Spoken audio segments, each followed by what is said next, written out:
Previously on Transformers University, we took a look at the worldwide phenomenon that was the Transformers toy line in 1985.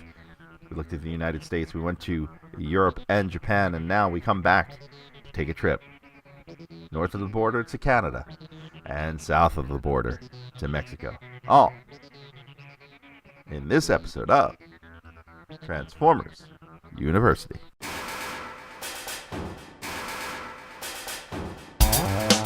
Hello, my friend, and welcome to episode 32 of Transformers University. I am your host, Anthony Brucali, owner, operator, madman behind the website TFU.INFO, world's longest running transforming toy archive. And this episode, we are traveling the world. We're going to stay in North America, but we're going to go outside of the United States to our neighbors to the north and the south in taking a look at the 1985 offerings of Transformers in Canada and Mexico. And we are going to just stick to the exclusive offerings and the differences between some of these toys in both Canada and Mexico. And it's funny, I know last episode I mentioned I was super excited about doing this episode, and I still am, but I had thought I was going to be covering more of Central and South America. And as I was doing my research for this, it turns out that a lot of Central and South America didn't get the Transformers toy line, or parts of the Transformers toy line, until 1986. So we will be covering countries like Peru and Argentina and Venezuela when we get back around to this episode in the 1986 portion of this show. And there's a lot of cool stuff there, but there's also a ton of cool and interesting and weird things to come out of both Canada and Mexico, more so Mexico than Canada. So we're going to start by heading to the north to Canada. Now, before I get into either Canada or Mexico, I do want to give a quick shout out to a few people. Now, there's not a ton of information about international variants in North and South America, especially the Spanish-speaking countries from Mexico on south. But the information that is out there, it's very good and very well researched. And so I want to give a shout out to a few websites that have been keeping this information alive. And that would be the folks over at TF Archive, particularly Nevermore, who has a great article on Mexican Transformers. The original historian for Mexican Transformers, Morg, over at skywarp.co.uk, a site that is no longer around, but you can use the Wayback Machine to check out some of the information there. The folks over at tfwiki.net, of course, and a friend of TFU.INFO, and one of the people that really helped build the photography within the Toy Archive section back when I launched in 2002, and that would be Maz over at Transformers Square One. You can also catch his articles at TF Source on the TF Source blog. Maz does a stellar job, and a lot of this information is certainly cribbed from some of his articles on Mexican and Canadian Transformers. So heading on up to the north. When people ask you what happened here, tell them the North remembers. We're going to talk about just a few things coming out of Canada.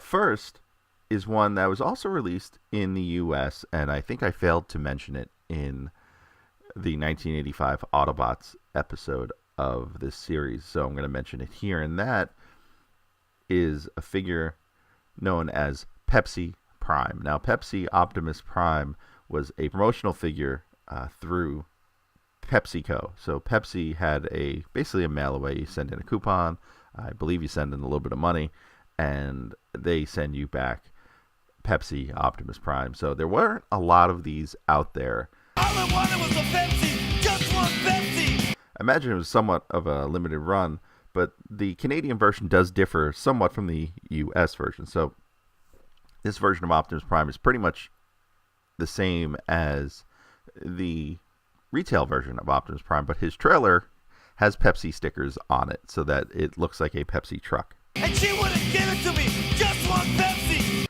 Now in the US version, these were small Pepsi stickers that sat in the middle of the trailer on the sides, but in the middle of where the artwork would be. And on the Canadian version, the Pepsi sticker and logo extends across the entire trailer. So that is Canadian Pepsi Prime, and it's kind of neat because he does have the Pepsi logo on him, and that's something that will get referenced and reimagined in the future. Now, the other big exclusive from 1985 that was in Canada, and I don't think there's much on the origins of why they got this version or why the toy looks this way. The Dinobots Slag in Canada in 1985 actually matched the cartoon a bit more than the retail release of the toy elsewhere. He had a red face, just like he did on the cartoon. He also had a red missile launcher and white thighs, which are black on the original toy.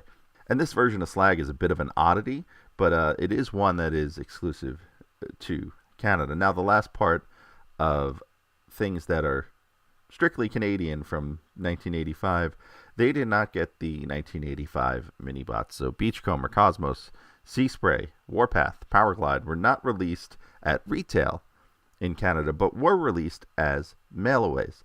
And the interesting thing here is they were released as mailaways in bags, little plastic baggies that they would be shipped in, but they were given instruction booklets within the bags. Minibots, when they're sold in retail, have the instructions printed on the back of the blister card of the packaging. These had actual folding instructions like you would find in the larger Transformers toys. And like I said, there's not a ton of differences with the Canadian line this early on, or in general in Transformers, but that's going to take us out of Canada and down to Mexico. Now, in Mexico, Transformers were produced by a company called IGA, and that's spelled I-G-A. I believe it's short for Plásticos IGA, is the full name of the company. I've been reading it as IGA while researching it, at least in my head. So if I slip back and forth between IGA and IGA, I apologize now. Now, when things get manufactured by different companies in other countries, especially in the 1980s, things change. And we probably went over this a little bit in the Europe episode as things got manufactured by Geek or Hasbro Europe, Milton Bradley in particular, and CG in France, that some things get lost in translation. Sometimes colors are substituted. Sometimes materials are changed. Paint is changed. And with IGA, a lot of things were changed to either make the toys, cheaper at retail or more profitable at retail. So there's, from everything I've read, a slightly cheaper grade of plastic on these toys. And this has also led to also slightly cheaper grade of stickers. The stickers needing to be reproduced means they look a little bit different. And this all means that there are a lot of variants out of Mexico. The thing is, there's not a lot of information out there to feel like we know everything. So stuff like this might change from the time I'm recording this, from the time you may end up listening to it. But at this time, this is what we know. And I'm going to cover some of the bigger wholesale changes to some of these figures. There's also smaller variants within a lot of these figures that Maz has done a great job in documenting on his site at Transformers Square One and on the TF Source blog. So do search him out. And for simplicity's sake, we're going to cover the 84 and 85 toy lines as they were released in the U.S. and how that is reflected in Mexico by IGA. Now, it's probably also important to note that a lot of the IGA toy line didn't sell very well. And so a lot of these toys actually got exported in the late 80s to Europe and countries all over Europe. So a lot of these toys are actually easier to find on the other side of the Atlantic than they are in North America. And one of the things also worth noting, and as I mentioned about cheaper materials, is that some of these toys were worried to have lead paint in them. And actually, versions of these EGA Transformers actually have safety stickers on them, confirming that they are safe from lead paint. And so paint seems to be the big difference between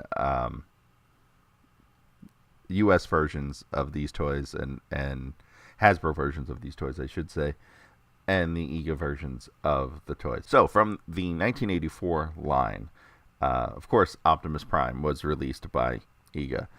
Difference here is that his die-cast chest was replaced with plastic, and he has no stickers on the front of his cab. But the big tell on this figure is that his yellow eyes are replaced with red paint, and it's poorly painted on. So they're Mexican EGA Optimus Prime figures tend to have big red globs for eyes,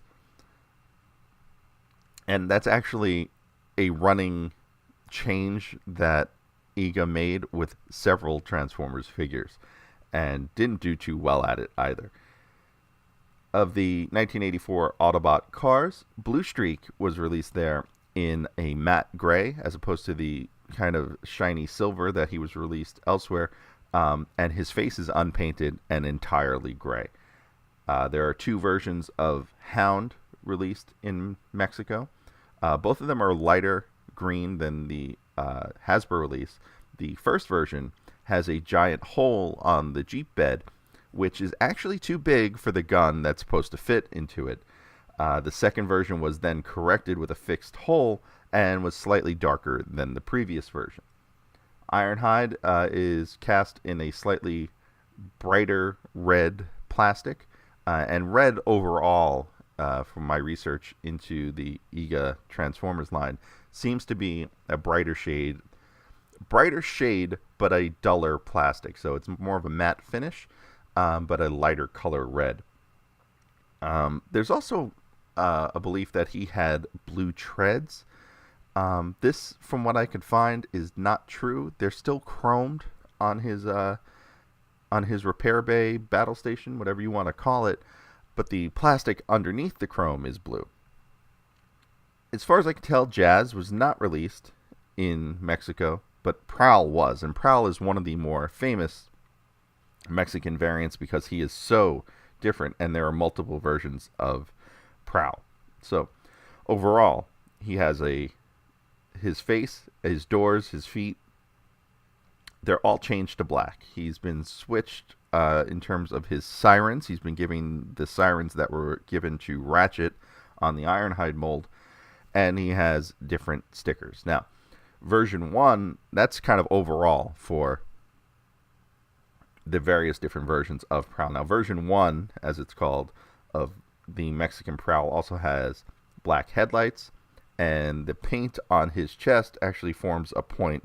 People call it the chest crescent.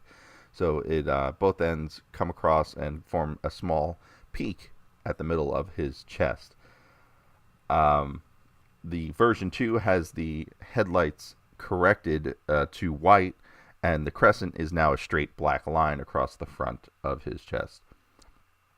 And then apparently there's also a version 3 that kind of combines the two, where he does have the chest crescent, but has white lights instead. And again, over at Maz's Transformers Square One page, there's a fantastic breakdown and beautiful pictures of this toy, which is very much, you think, oh, white for, there's a couple pieces that are black, but the pieces that are black are really large in terms of the overall toy. And it really does make a huge difference in how it looks. And also the stickers, before I forget, the stickers are in Spanish. So instead of police, it says Policia. And a couple of the other stickers are also translated on Prowl. Ratchet comes in more of a cream color. And that's another thing, as the reds are generally matte and brighter in shade. The whites on EGA Transformers tend to be more cream than white. And Ratchet is probably the first one where we'll mention it. He's cream colored. He is missing the stickers on the backs of his hands, his wrists, in some versions, not all. As I said, EGA would correct things as time went on. So there are definitely variations within the Mexican variations. He is the cross version with the red cross on the trailer, which was removed from the U.S. version shortly after it debuted in 1984. Sideswipe is, again, a brighter red with a matte finish, and his whites are cream colored.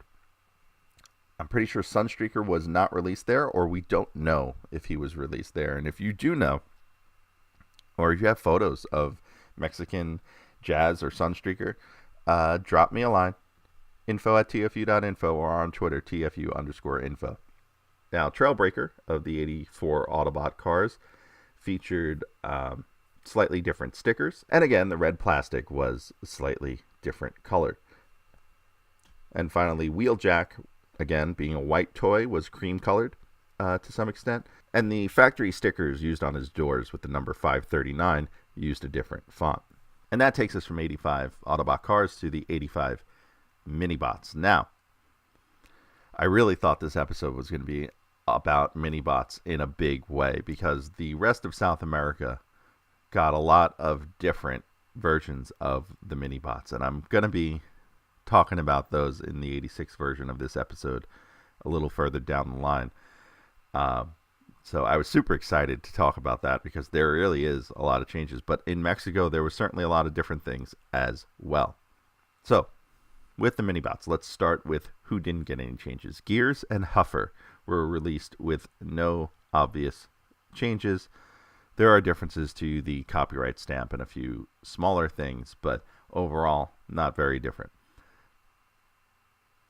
Brawn was released there in a duller version of green in 1985. Bumblebee and Cliffjumper both released there in yellow and in red, just like in the United States. But Cliffjumper was also available in blue and in white, where Bumblebee was available in blue, white, and silver.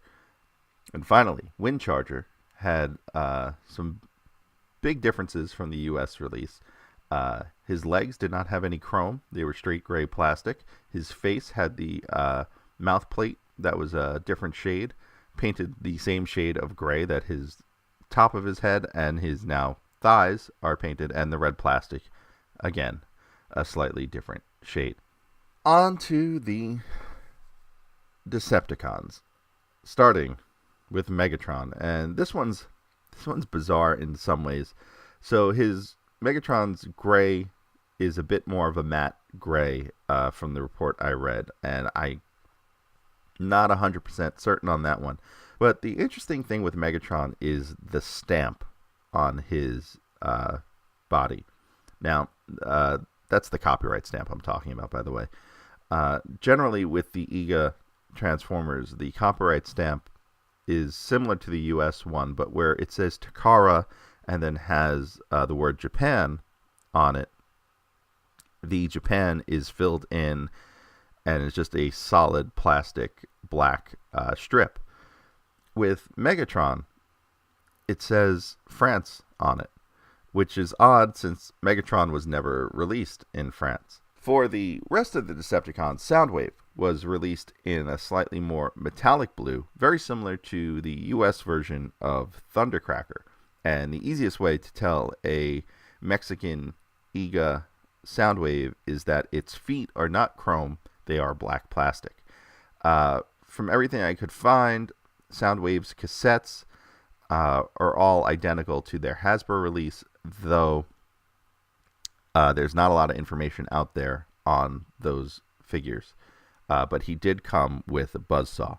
On to the Decepticon jets. Now, the jets all feature a few standard changes across the board, but the most notable of those changes is the nose cone in jet mode. Now, the front of the nose on your standard Starscream, Skywarp, or Thundercracker released outside of Mexico is a rubbery, soft plastic, so it bends a little, it has a little give.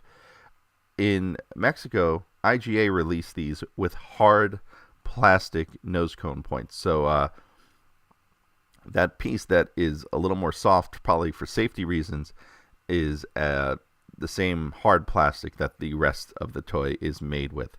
Additionally, the jets all feature black wheels instead of die-cast wheels, and that includes the additional landing gear piece. Now, Starscream colors have been switched down to a matte gray, similar to the blue streak I mentioned earlier, and his reds have become a bit more matte, while his blues are a bit more metallic. His factory stickers also different. The ones on his tail fins, they no longer feature a white stripe. They are solid red stickers. Skywarp is probably the most visually interesting of the changes here, because that solid plastic nose cone on Skywarp is purple instead of black, so his vehicle mode looks fairly different. And overall, he also features a paler purple color on his plastics. Thundercracker is cast in blue plastic without the metal flake effect that is on the Hasbro release. And again, the factory stickers on his tail fins and wings, one solid color red instead of being red with a white stripe. That takes us on to Series 2 of the EGA Transformers. Now, these may have been released in late 1985, but they may have been released in 1986. As I said, there's not a lot of information out of South America that confirms either way. But for simplicity's sake, we're going to cover them here in 1985. And so, in comparison to the 85 US toy line, we'll start again with the Autobots. Now, the Year 2 Minibots were not released in Mexico. Again, that is Beachcomber, Sea Spray, Warpath, Powerglide, and Cosmos. Of the 85 Autobot cars, Grapple was released there, and early versions of him featured red feet like his counterpart Inferno, and he is also one with some sloppy red paint on his face and the horns on the side of his head. Those both originally had yellow paint and are filled in with red globs of paint. His crane sticker, which is the little diagonal pattern that sits on the bottom of his crane, the yellow and black sticker, as it would be elsewhere, is now a white and black sticker. Of the Series 2 figures that probably is the most famous, that would be Hoist. Now, Hoist, as you may remember, is a retooling of Trailbreaker. He has a different back and a different head, as released by Hasbro and the rest of the world. But in Mexico, they didn't change the head, so Mexican Hoist actually has Trailbreaker's head and face on Hoist's body and in Hoist's colors. Additionally, no Mexican Transformers had rub signs as they did in the US, so his rub sign sticker is replaced with a Autobot sticker. Inferno was released in Mexico, but there isn't a lot of information about him, other than that his arms were switched on early versions, so his left arm and his right arm were misassembled onto the wrong sides. Red Alert was released in Mexico, and he featured the cream white plastic, the dull red paint, and the dull gray paint on his face. He also had, where there was a red paint stripe on the bottom of his door, where it says Fire Chief in a sticker, became all sticker on the Mexican version. And finally, Smokescreen was released in Mexico, but before he was released in his proper form, he was released as a straight redeco of Blue Streak. So Smokescreen, much like Hoist with Trailbreaker, Smokescreen is a redeco of the Blue Streak and Prowl mold, and he has usually a front spoiler, a rear spoiler, and a different roof. In this case, he is Blue Streak in Smokescreen colors, so there are no mold changes to the toy at all. So no spoiler, no rear spoiler, no front spoiler, and his roof has T-tops molded onto the top of it. And that pretty much wraps up the Autobot cars for Mexico.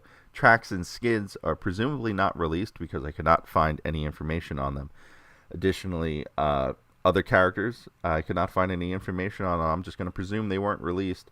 Were Blaster and Perceptor, Whirl Roadbuster, Omega Supreme, Jetfire, Swoop, Slag, and Sludge.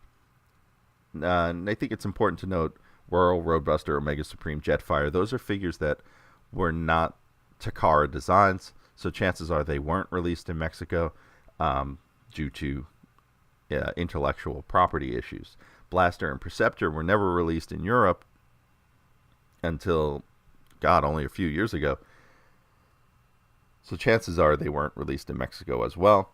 Same goes for Swoop, who was only released in parts of Europe.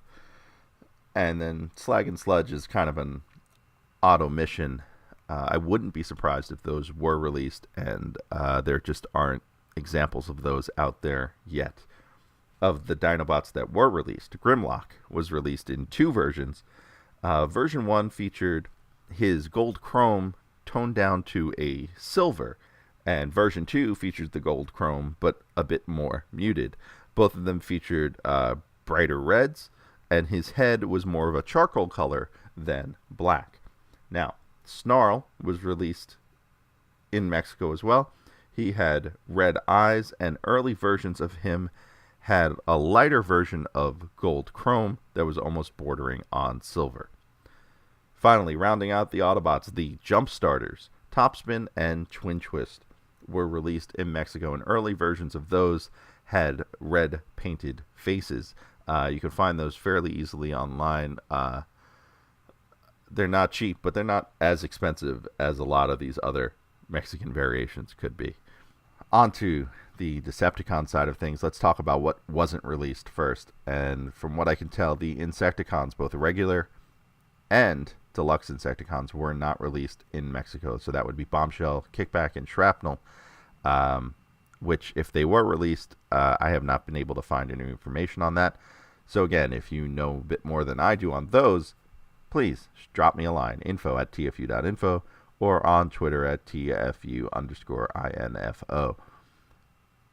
The deluxe Insecticons were also not released, but again, those designs were not Takara designs and were probably not able to be licensed to IGA, and those would be Barrage, Venom, Chop Shop, and Ransack, and the same probably applies to Shockwave. And I have not been able to find any information on the jet named Dirge for Mexico, whether or not it's just because he is too similar to Thundercracker being a blue jet, or if he was released and there isn't much information out there, is yet to be seen. Of the Year 2 Decepticons to be released, the Constructicons were released in Mexico, both individually and as the Devastator gift pack. Now, these Constructicons feature a slightly different shade of green and no rub sign. Some of these Constructicons, in some versions, feature chromed weapons and parts that weren't chromed on the Hasbro versions. Additionally, some versions of the Mexican Constructicons feature red eyes instead of yellow, and same for Devastator's headpiece. There are some instances where his eyes are painted red. The Triple Changers were released in Mexico as well. Blitzwing was released. However, I am not sure there are any differences between the Mexican version and the US version. I have not found a side-by-side, but I did find pictures of the IGA released Blitzwing. Astrotrain, however, his colors, again, are a bit of a shade off, and his yellow eyes have been painted with red. Finally, 2 more Decepticon jets were certainly released in Mexico, and that would be Ramjet and Thrust. Both feature the plastic nose cone and the plastic black wheels, plastic black landing gear. Their red pieces on both Thrust and Ramjet is a bit more sparkly, and Ramjet, because he's a white jet, is a bit more of a cream-colored white jet. And that will wrap things up for IGA's offerings in 1985. And there are a few more figures to come out of Mexico in 1986, but we will save that for the 1986 version of this episode a little on down the line. And so that wraps up another episode of Transformers University. Just want to thank you all for joining me on this ride. By the time you listen to this episode, we will have passed our 1-year anniversary, and I'm so happy with the feedback I receive from all of you. So if you want to send in some feedback on the show, please reach on out to us. Here we go. Here's all of the social media information you will need to get in touch with me, your host, Anthony Brucali. All right. On Twitter, it's at TFU_info. TFU_INFO is the handle on Twitter. Facebook.com/TFU.INFO. Instagram.com/TFU.INFO. YouTube.com/TFU.INFO. And please, if you're watching this on YouTube, like, subscribe, just hit that little bell in the lower corner there. We are trying to get to 1,000 subscribers. We are still giving away a studio series, Thundercracker. All you got to do is find that video on the page, leave a comment on the Thundercracker video, and you are entered. We will give away the Thundercracker when we hit 1,000 subscribers. And finally, don't forget to swing by our Patreon, patreon.com/TFU.INFO. You would have heard this episode before the 1-year anniversary of the show. And, of course, it would get you entered into all sorts of goodies and exclusive content for our Patreon subscribers. You can join up for as little as $1 a month, and every dollar you put into the show helps support this show and my other podcast, TFU News and Views, as well as all the videos on the YouTube channel. Now, one last programming note. We're about a month away from New York Comic-Con. I, of course, will be there covering it live. I've not heard yet from Hasbro if there's going to be anything specific to Transformers, but I can't imagine there wouldn't be a big announcement coming. Whether or not they do an event or just a panel is yet to be seen, but rest assured, if and when they do, I'll be there, and I will probably be live on YouTube, so please make sure you subscribe so that you know when I go live. And one more thing to celebrate this weekend. I went live 40 years ago this weekend, and I will be celebrating my birthday. So again, thank you all for supporting the show, for listening, for being there, and I'm glad you're enjoying the show. Like I said, the feedback I get from you folks out there always makes me happy that you're listening. So please don't hesitate to reach out and let me know your thoughts on the show. Next time on Transformers University, we're delving back in to another fan favorite episode. I get more feedback on these episodes, I think, than any other, and that is Transformers Books. Part 3 for 1985. We'll be finding some more weird, wacky obscurities that is in the side publishing that isn't comic books and isn't the cartoon on the next episode of Transformers University. So until then, see ya.